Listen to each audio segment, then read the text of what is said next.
बहुत समय पहले की बात है।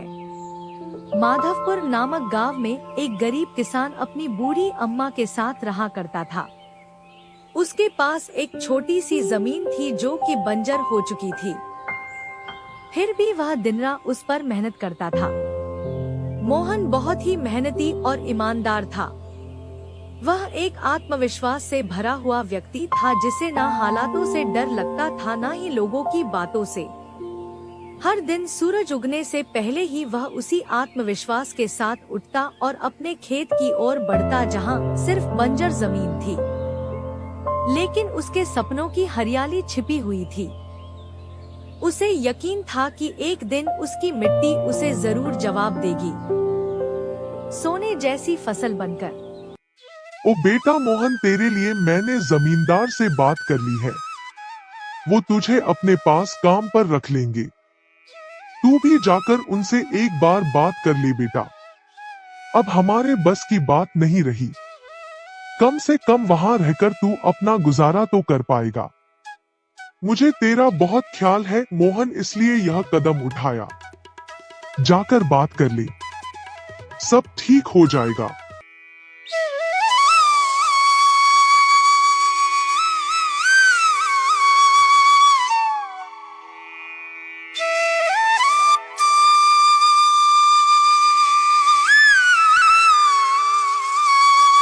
अम्मा, तुमने क्यों बात की वहाँ?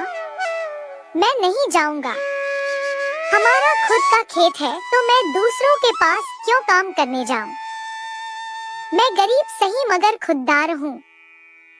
मैं अपनी मिट्टी में पला हूँ, उसी में पसीना बहाऊंगा। चाहे जितनी भी मुश्किल हो अम्मा, मैं अपनी ही जमीन पर मेहनत करूंगा। किसी और की नौकरी नहीं करूंगा। अरे मोहन, उस बंजर जमीन में क्या उगाएगा तू? वो जमीन अब बिल्कुल बेकार हो गई है बेटा। ना उसमें नमी बची है ना जान। तू अपनी जिंदगी यूं ही जाया कर देगा। उस जमीन को संवारते संवारते मैं जानती हूँ तेरा, पर बेटा हौसले से पेट नहीं भरता। तू मेरी बात मान ले। वो जमींदार कम से कम तुझे रोज की रोटी तो देगा। अपनी जिद छोड़ दे बेटा। तू थक जाएगा पर वो जमीन कुछ नहीं देगी तुझे। अरे अम्मा, तुम बेकार में ही इतनी परेशान हो रही हो।